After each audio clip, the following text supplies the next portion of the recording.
just did something that no other country dared to do. They hit Israel with huge sanctions and a shocking warning, leaving the entire world in disbelief. Turkey's president has just flipped the script and slammed the brakes on Israel's oil supply.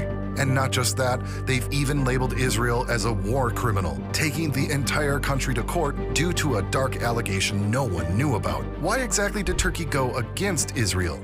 And what are the shocking repercussions this sanction could have on the US, the rest of the world, and your life? This isn't a small conflict, but a political disaster of epic proportions. And in this video, I'm going to tell you all about it from the very beginning. So here's the deal.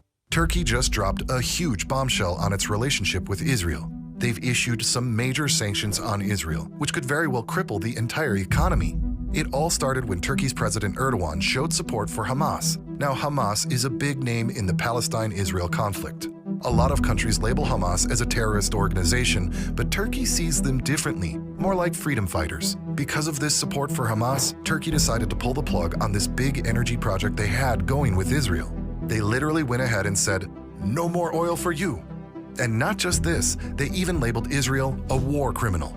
Turkey and Israel, two key players in the Middle East, have been talking about working together on natural gas exploration. This was a big deal because the Eastern Mediterranean is like a treasure trove of natural gas. It's like finding a gold mine in your backyard. But then things took a wild turn. President Erdogan of Turkey suddenly comes out in support of Hamas during the Palestine-Israel war.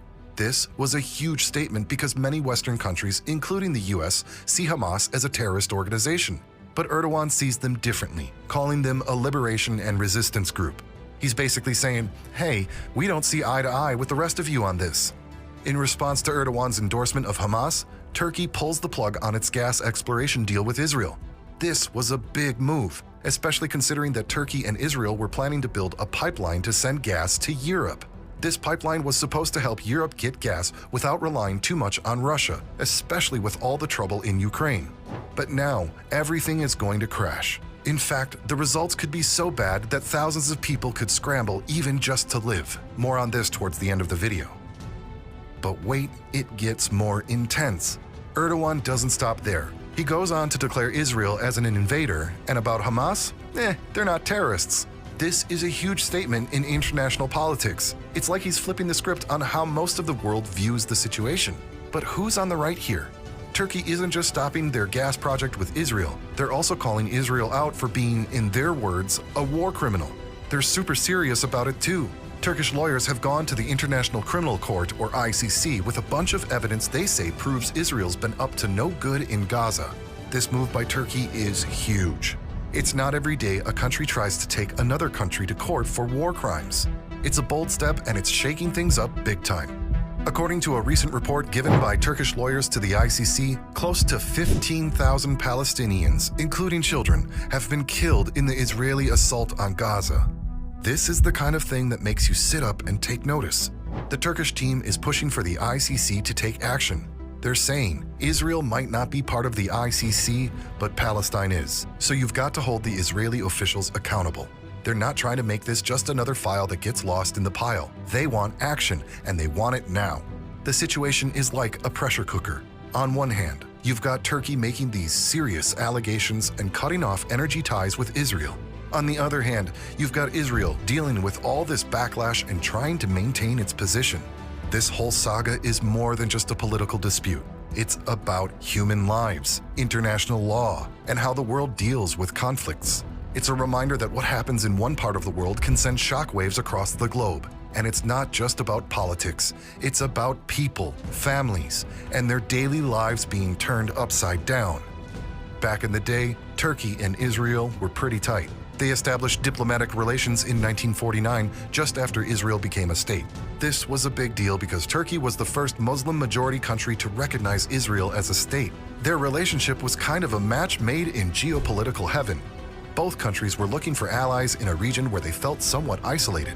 For decades, this relationship was marked by military cooperation, intelligence sharing, and economic ties. However, things start to change in the early 2000s. The turning point was Israel's policy towards the Palestinians, particularly its actions in the Gaza Strip. Turkey, which had always positioned itself as a champion of Palestinian rights, began to express its displeasure more openly. Then came the real shocker in 2010, the Gaza Flotilla incident. This was when Israeli forces raided a Turkish-led flotilla trying to break the blockade of Gaza, killing 9 Turkish activists. This incident caused outrage in Turkey and around the globe. But the story doesn't end there. The relationship remained tense and fragile.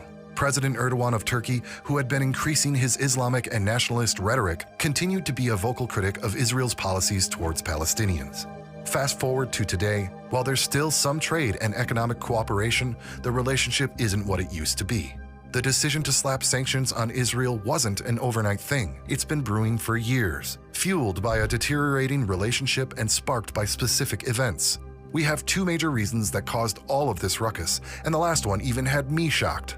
But more on that in a minute. So imagine this, you're chilling at home, planning your week, maybe thinking about the road trip you've been wanting to take, and then boom, you hear the news that your country's oil supply just got cut off. That's a massive deal, right? So let me break down why cutting off oil supplies to a country can be a real nightmare scenario, and things can get pretty bad pretty fast. First off, think about everything that runs on oil in our daily lives. It's not just about cars and buses. It's about the whole transportation system, including trucks that carry food to our stores. So suddenly, we're looking at potential shortages in the supermarkets. Imagine going to buy your favorite snacks and finding the empty shelves. That's a direct hit on day-to-day life. But wait, there's more. It's not just about transportation. A lot of industries depend heavily on oil. Factories might have to slow down or even stop production because they don't have the fuel they need. This means people could lose their jobs, at least temporarily, because when factories shut down, workers get laid off. And it's a domino effect that hits the economy hard. Now, let's talk about the cost of things. When oil supplies are cut off, whatever little oil is available becomes super expensive. So filling up your car suddenly costs an arm and a leg. Public transport fares could skyrocket too. Everything that needs to be transported, which, when you think about it, is pretty much everything, gets more expensive. So you're paying more for groceries, clothes, gadgets, you name it. It's like the cost of living just went through the roof overnight. This is why this move is sending shockwaves through all the nations globally. Let me explain the real reason why all of this happened. First up, we had Israel's annexation of the West Bank. This is a biggie. The West Bank has been a major point of contention in the Israeli-Palestinian conflict. Israel captured and occupied this area during the 1967 Six-Day War. The annexation issue heated up when the Israeli Prime Minister Netanyahu, ahead of the September 2019 elections, announced plans to annex parts of the West Bank, including the Jordan Valley, if he won. This move was condemned internationally, as it would violate international law. Another huge factor is the discovery of natural gas reserves in the Eastern Mediterranean. Countries like Cyprus, Greece, Israel, and Turkey are all eyeing these resources. The situation is complicated because Turkey, which had a huge gas import bill in 2019, does not recognize Cyprus as a sovereign state with the right to its own exclusive economic zone, or EEZ. This dispute over maritime boundaries and energy resources has heightened tensions between these countries. Now, cutting off the oil supply to Israel is a major move. Israel used to import a decent chunk of its oil from Turkey, so this decision is both a strong political statement and an attempt to exert economic pressure. From a practical standpoint, Turkey had to navigate some complex issues, like finding new markets for its oil. But the political will behind this decision was pretty strong, and Turkey seemed prepared to handle the short-term economic costs for the sake of its foreign policy goals.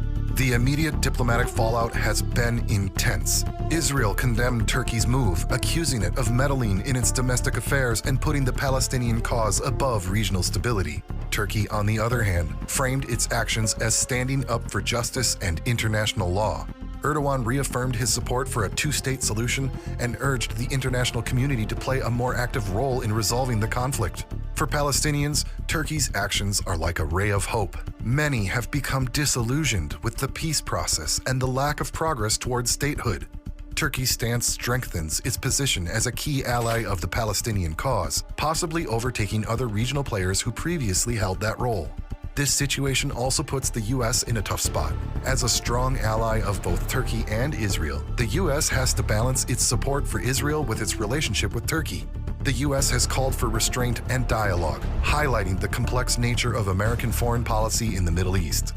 What's going to happen in this tense showdown?